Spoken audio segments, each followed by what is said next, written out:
Bonjour à toutes, bonjour à tous, bienvenue dans Quel temps, place au programme de cette émission. Tout d'abord, nous allons regarder un avant-goût du jardin extraordinaire qui vous attend ce dimanche soir sur la Une Télé. Nous irons à la découverte des colibris. Ensuite, dans notre reportage, une idée cadeau de dernière minute pour la Saint-Nicolas. Vous pouvez peut-être commander une station météo domestique. Nous allons vous présenter quelques modèles qui sont présents sur le marché. Et puis dans notre séquence explicative, après le grattage du pare-brise hier, place au tirage de la cheminée aujourd'hui. Ensuite, nous ferons le point sur les prévisions météo du jour et puis nous finirons ce numéro en regardant une photo interpellante sur les effets du changement climatique. Dans le documentaire du Jardin extraordinaire, ce dimanche soir sur la Une Télé, vous aurez l'occasion d'en savoir plus sur les colibris. Ils sont originaires d'Amérique du Sud, ces oiseaux qui ont développé au fil du temps des capacités à effectuer des vols stationnaires, voire à voler en arrière au rythme de 80 battements d'ailes à la seconde. Vous verrez aussi que ces incroyables oiseaux profitent des averses pour entretenir leur magnifique plumage. Contrairement aux insectes, les oiseaux-mouches adorent la pluie et ne perdent jamais une occasion de prendre une bonne douche.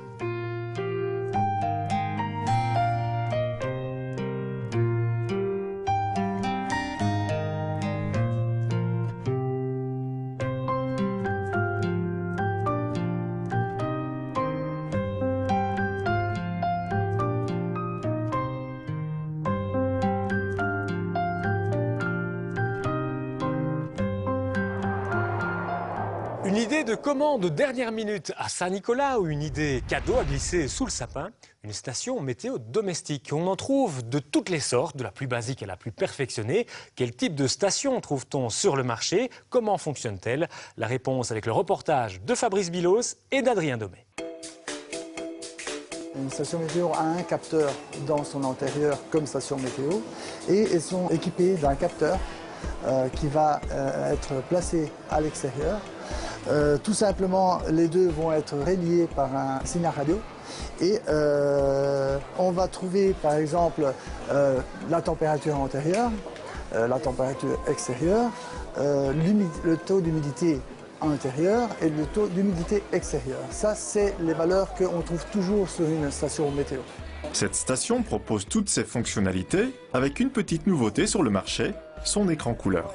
La particularité, c'est que, à part que vous avez les phases de la Lune, vous avez aussi une prévision météo à 12 heures et vous avez la température et l'humidité extérieure et la température et l'humidité intérieure, la tendance de la pression atmosphérique et en plus, vous pouvez mettre des alertes. Un autre atout pour les stations est d'avoir plusieurs sondes, jusque 10 pour certaines, ainsi que des instruments de mesure supplémentaires. Ici, on parle d'une station météo pré-professionnelle. Ça veut dire que, à différence de toutes les stations météo qu'on a vues jusqu'à maintenant, ici, vous avez une station météo comme les autres, une sonde, mais on peut en avoir 3 comme des autres modèles, mais en plus, on a des options. Les options, c'est un pluviomètre et un héliomètre.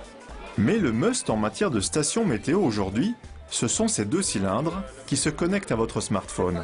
Une, c'est une sonde extérieure et une, c'est une sonde intérieure. Tout simplement, elle va prendre toutes les statistiques et toutes les données qui sont à l'intérieur et toutes les données qui sont à l'extérieur. Et tout cela, ça va être sur votre téléphone. Si la passion vous en dit, il existe des stations encore plus perfectionnées, comme celle d'André Etienne, située à Bienne-les-Apart, sur la commune de l'Aube.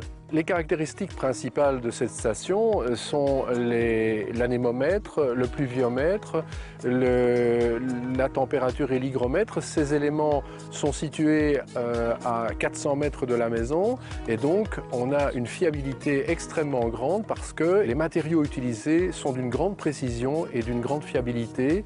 De plus, et on est dans un temps où il faut en parler, c'est que nous utilisons l'énergie solaire pour faire fonctionner cette station météo. La formule de base de la station Vantage Pro 2, c'est un coût de, je dirais, 800-900 €. On sait la monter soi-même, c'est super bien expliqué, donc il n'y a vraiment aucun souci. Ici, pour notre station de Bienne-les-Apart, nous y avons ajouté quelques éléments supplémentaires. On arrive à entre 1600 et 2000 €. Les données enregistrées par la station sont alors transmises en temps réel dans le bureau de notre passionné de météo. La station météo Vantage Pro nous envoie des informations toutes les 2 minutes. Ces informations sont captées par un relais qui nous les transmet via la console qui se trouve ici à mes côtés.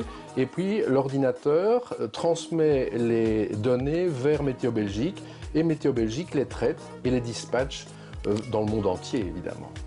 Alors ces informations sont exploitées en temps réel puisque toutes les données sont les données d'il y a quelques secondes. Si nous regardons nos données actuelles, la température à 9h08 de ce matin était de 12 degrés 3 dixièmes, l'humidité de 97%, la pression de 1019 hectopascales. On peut voir sur la console l'évolution de ces données, c'est-à-dire que par exemple pour l'instant la pression atmosphérique est constante. Et donc, qu'est-ce que cela nous laisse supposer? Ça nous laisse supposer que le temps va plus ou moins rester semblable à ce que l'on connaît actuellement. Et comme disait le dicton, pluie du matin n'arrête pas le pèlerin. Vous avez eu la pluie de ce matin. La pluie de ce matin, ce ne sont pas des pluies convectives, ce ne sont pas des pluies d'orage. Et donc le dicton se vérifie parce que dans quelques heures, eh bien, il fera sec. Certaines petites stations plus basiques reçoivent également des prévisions. Le dicton en moins. De l'observation grâce aux stations météo, passons à la prévision du temps grâce à notre bulletin.